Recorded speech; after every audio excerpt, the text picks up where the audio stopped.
Geng-geng hutan sekilas tengok benda ni dia dah boleh agak ni apa. Nama benda ni adalah hammock geng. So bila kita buka, kebiasaannya set yang aku akan recommend beli macam yang ini yang paling murah sekali, 2 carabiner yang biasanya dah cangkuk siap. Harga ni diikutnya juga pada kualiti barang yang dibeli. Kalau yang harga murah macam ni, kualitinya paling rendah, yang macam ni lah yang aku boleh recommend paling rendah. Material ketahanan brand benda ni pun main peranan pada harga. Dan macam biasa lah, tengoklah pada jenama. Kalau lah jenama kampung, ya murah. Tapi kalau jenama overseas, kena pula negara Mak Saleh.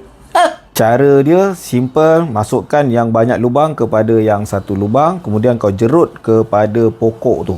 Ada orang memang suka gila masuk hutan tidur pakai hammock, ada orang trauma, ada orang tak suka.